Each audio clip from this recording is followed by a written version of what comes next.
Chicos, buenos días. Vamos a empezar la clase del día de hoy con el tema características de los seres vivos. Bien, empezamos con la primera característica. Tienen organización compleja.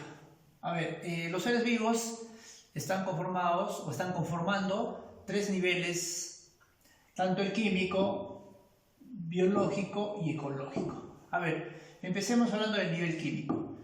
El nivel químico lo conforma pues los átomos y moléculas que están formando a todo ser vivo. Por ejemplo, en los átomos o elementos químicos podemos nombrar algunos ejemplos: al hierro, al sodio, al potasio, etc., ¿no?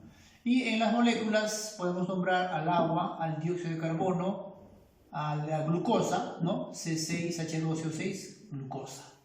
Bien, pasamos al nivel ecológico. En el nivel ecológico empezamos por célula o la célula, luego el tejido, luego pasamos al órgano, luego al sistema. A ver, recordemos que un conjunto de células forma un tejido, un conjunto de tejido forma órganos y un conjunto de órganos forma sistemas. Entonces, aquí vemos ejemplos de célula, por ejemplo, la neurona, un tejido puede ser el óseo, tejido óseo, un órgano, el corazón, y un sistema, el digestivo. Bien, pasamos al nivel ecológico. El nivel ecológico está conformado en un inicio por un individuo o una especie, ¿no? En este caso, un conejo. Luego vendría a ser la población y también la comunidad. A ver, un conjunto de individuos, a ver chicos, forma una población. Un conjunto de poblaciones forma a la comunidad. Ejemplos de individuos, por ejemplo, un conejo. Ejemplo de población, las vicuñas de Ayacucho, ¿no? De las pampajaleras puede ser. Y una comunidad, ejemplo, sería mamíferos de Junín. Bien chicos, entonces, todo esto corresponde a la organización compleja. Bien, pasamos ahora a ver la segunda característica, que sería el metabolismo. Bueno, el metabolismo pues se refiere a las reacciones químicas que se dan en las células de todo ser vivo. Tiene dos tipos, uno el anabolismo y otro el catabolismo. El anabolismo necesita de energía. Ejemplo, la fotosíntesis. Y el catabolismo libera energía. Ejemplo, la respiración celular, ¿no? Bien, pasamos a la tercera característica, que sería la irritabilidad. La irritabilidad consiste en responder a estímulos. Todo ser vivo responde a estímulos como el calor, la luz, la temperatura, el frío, la presión, etc., ¿no?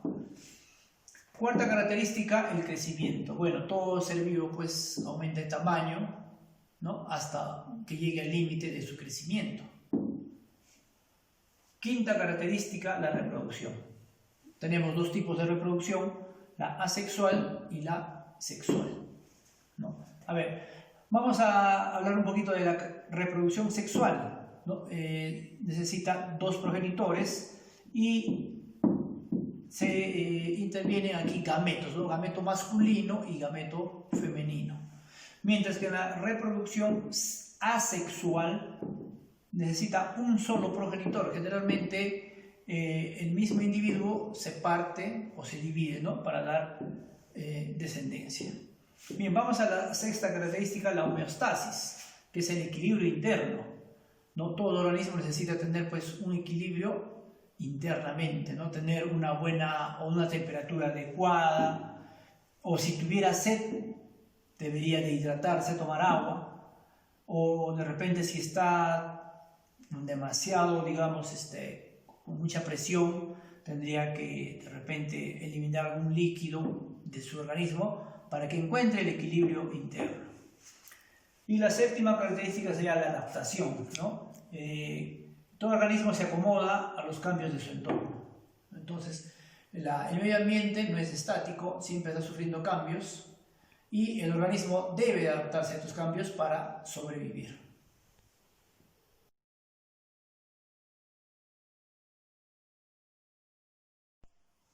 Bien chicos, ahora empezamos con la resolución de nuestras preguntas.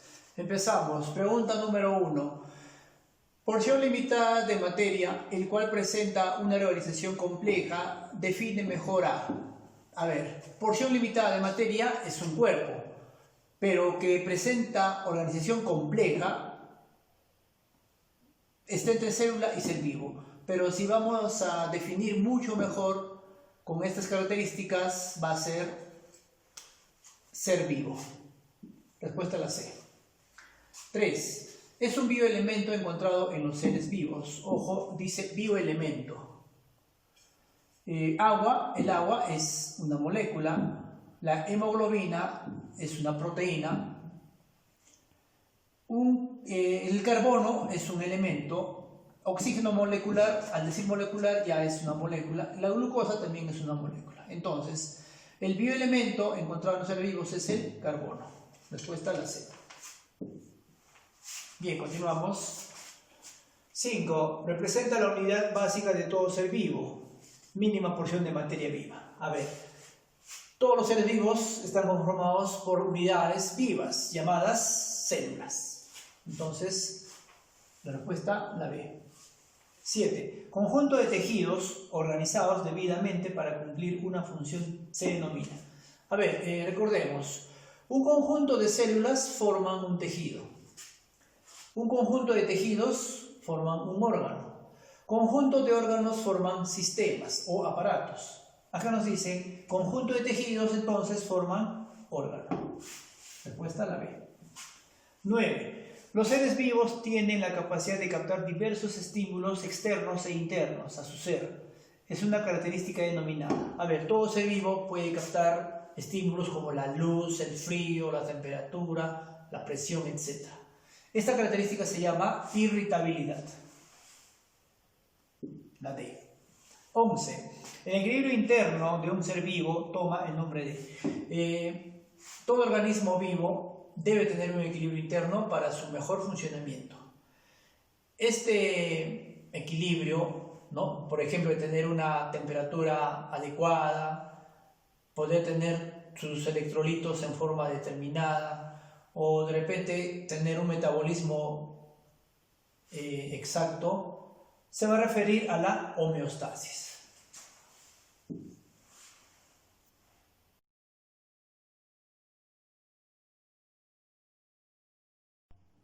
Pregunta número 13.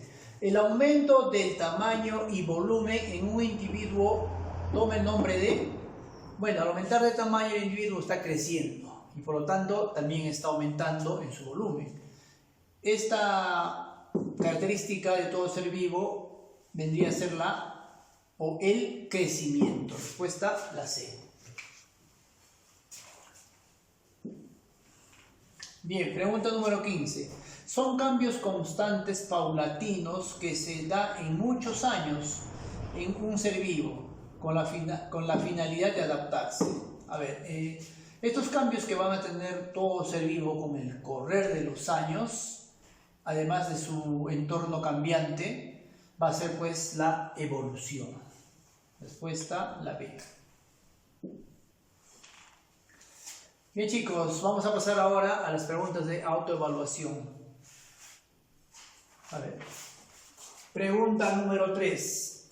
Ordenar el nivel de organización de los seres vivos. Vamos a ordenar entre célula, biomolécula, bioelemento y tejido. A ver, empezamos con bioelemento. Los elementos van a formar biomoléculas. Estas biomoléculas a su vez van a formar células. Y las células forman tejido. Entonces sería CBAD. CBAD. Respuesta la C. Bien, a ver, vamos a relacionar ahora estas tres características: mono, epitelio y bacteria. El mono vendría a ser pues un individuo o una especie.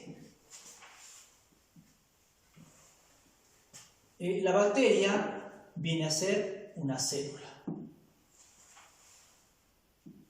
Y el epitelio o epitelial viene a ser un tejido. Entonces la relación sería CAB. CAB, la E. Bien chicos, hemos terminado con la resolución de nuestras preguntas. Ahora voy a dejar la tarea.